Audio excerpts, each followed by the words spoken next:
बोल जी, हरी हरी बोल। मेरा नाम पूनम जांगीड़ है। मैं बेसिकली झुंझुनू राजस्थान से बिलोंग करती हूँ। एट प्रेजेंट में मैं दुबई में मेरे हस्बैंड के साथ रह रही हूँ। बाय प्रोफेशन मैं फार्मासिस्ट हूँ। आप सब लोगों के साथ में मैं मेरी स्पिरिचुअल जर्नी शेयर करने जा रही हूँ। हरी हरी बोल जी।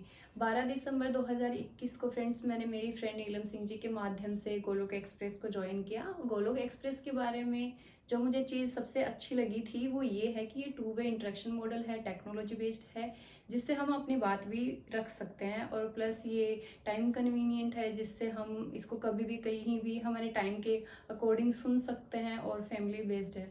हरी हरी बोल जी। फ्रेंड्स, मेरा जन्म एक स्पिरिचुअल फैमिली में हुआ है और मैंने मेरे बचपन से ही मेरे पेरेंट्स को पूजा पाठ करते हुए देखा था। तो मैं भी 5 साल की उम्र से ही पूजा पाठ करने लग गई थी। जैसे घर के मंदिर में दीपक लगाना, तुलसी महारानी को जल देना, ये सब मैं किया करती थी। फ्रेंड्स, मेरी मम्मी कार्तिक के महीने में मंदिर जाती थी, भजन कीर्तन वगैरह किया करती थी। तो ये सब चीज़ें मुझे भी अट्रैक्ट करती थी। तो मम्मी को देख के मैं भी मंदिर जाया करती थी और भजन कीर्तन वगैरह मैं किया करती थी। फ्रेंड्स, हमारे घर में माता रानी को पूजा जाता है। तो मम्मी वगैरह नवरात्रि के फास्ट रखते थे, इसलिए मैंने भी नवरात्रि के फास्ट रखने स्टार्ट कर दिए थे। फ्रेंड्स, ये तब तक कंटिन्यू किया मैंने जब तक मैं मेरी मम्मी के घर पे थी। फिर इसके बाद में फ्रेंड्स मेरी शादी कर दी गई, मैं ससुराल गई, वहाँ का माहौल थोड़ा अलग था। फिर इसके बाद में फ्रेंड्स मुझे आगे स्टडी के लिए घर से बाहर जाना पड़ा। वहाँ पे जाके मेरी स्पिरिचुअल प्रैक्टिसेस बिल्कुल सीमित होके रह गई थी। जैसे नवरात्रि में फास्ट रख लेना और सुबह शाम दीपक लगाने तक ही सीमित हो गई थी।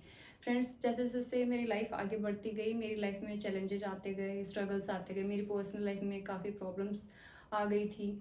तो जिसके कारण मैं डिप्रेशन में चली गई थी और सुसाइडल थॉट्स तक मुझे आने लग गए थे। और सबसे मेन कि मैंने भगवान जी को ब्लेम करना स्टार्ट कर दिया कि मैंने तो बचपन से इतनी पूजा पाठ किया है, किसी का कुछ बुरा भी नहीं किया, फिर मेरे साथ ऐसा क्यों। फिर फ्रेंड्स, मैंने बिल्कुल दीपक लगाना बंद कर दिया, मंदिर जाना तक मैंने बंद कर दिया था। इसी बीच में फ्रेंड्स, जब मैं बाहर पढ़ने गई थी, मेरी एक बहुत अच्छी दोस्त बनी नीलम जी, जिनके माध्यम से मैंने गोलोक एक्सप्रेस को ज्वाइन किया। और फ्रेंड्स, इससे पहले ना मैंने कोई फिजिकल सत्संग अटेंड किया था, ना ही कोई ऑनलाइन मैंने सत्संग अटेंड किया था। जब मैंने पहली बार सत्संग ज्वाइन किया, जो सेशन चल रहा था उसको मैं खुद से रिलेट कर पा रही थी। मुझे ऐसा लग रहा था कि ये जो सेशन चल रहा है वो मेरे लिए ही चल रहा है। और मेरे मन में जितने भी डाउट्स चल रहे थे वो क्लियर होते गए। जैसे जैसे मैं रेगुलरली सत्संग सुनते गई और मेरे सारे डाउट्स, मेरे नेगेटिविटी धीरे धीरे कम होते गई। और फ्रेंड्स, ये नहीं है कि प्रॉब्लम सारी सॉल्व हो गई, प्रॉब्लम्स अभी भी सेम हैं, बट स्टिल मेरा उनसे डील करने का वे चेंज हो चुका है। फिर इसके बाद में फ्रेंड्स मैंने लता मैम वाला ग्रुप ज्वाइन किया। वहाँ पे भी मुझे बहुत कुछ सीखने को मिला। लता मैम हमें बहुत इजी वे से भगवत गीता का अध्ययन कराती हैं। वो जो हमें भगवत गीता पढ़ाती हैं वो हमारी जो डेली रूटीन लाइफ है उससे रिलेट करके हमें एग्जाम्पल से बताती हैं, जिससे हमें ये समझ आता है कि भगवत गीता का ज्ञान स्पिरिचुअल ही नहीं बल्कि प्रैक्टिकल भी है। और फ्रेंड्स, लता मैम के ग्रुप को ज्वाइन करने के बाद में मेरी पर्सनैलिटी में भी काफ़ी डेवलपमेंट्स आए हैं। जैसे मेरा कॉन्फिडेंस लेवल बढ़ा है, क्योंकि यहाँ पे हमें बहुत सारी प्यारी प्यारी सेवाएं करने का मौका मिलता है। जैसे महामंत्र करने का मुझे मौका मिला, भजन गाने का और रिव्यू देने का मुझे मौका मिला, जिस वजह से थोड़ा सा मेरा कॉन्फिडेंस लेवल बढ़ा है।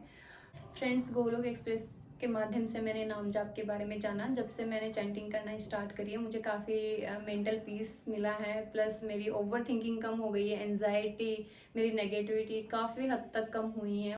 फ्रेंड्स, गोलोक एक्सप्रेस से जुड़ने के बाद में मुझे एकादशी फास्टिंग के बारे में भी पता लगा। और फ्रेंड्स, एकादशी फास्टिंग हमारी स्पिरिचुअल लाइफ के लिए लिफ्ट का काम करती है, जैसा कि मैं खुद भी फील कर पाती हूँ। और फ्रेंड्स, एकादशी फास्टिंग के स्पिरिचुअल बेनिफिट्स तो हैं ही, साथ में इसके साइंटिफिक बेनिफिट्स भी हैं। ये हमारी बॉडी को डिटॉक्सिफाई करने का काम करती है। और फ्रेंड्स, गोलोक एक्सप्रेस से जुड़ने के बाद में मुझे आरती के मीनिंग का पता लगा, महत्व का पता लगा।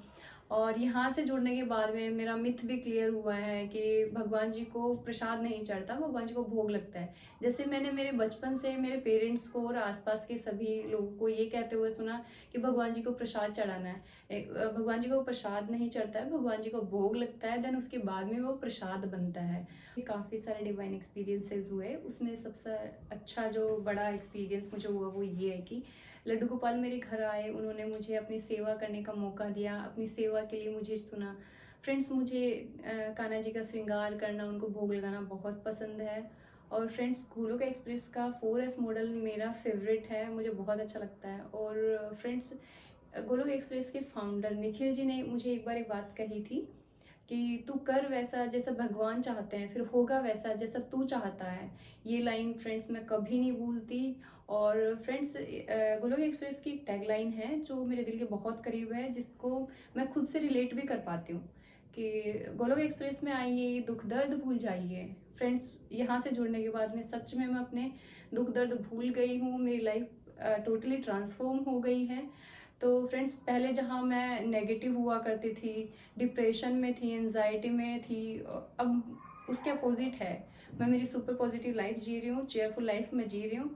फ्रेंड्स, अंत में मैं इतना ही कहना चाहूँगी, भगवत गीता के अध्ययन के बाद जैसे मेरी लाइफ ट्रांसफॉर्म हुई है, वैसे आपकी भी लाइफ ट्रांसफॉर्म हो सकती है। इसलिए आप भी अपनी लाइफ में भगवत गीता को जरूर ऐड करें। आपको भी भगवत गीता का अध्ययन जरूर करना चाहिए। हरी हरी बोल जी।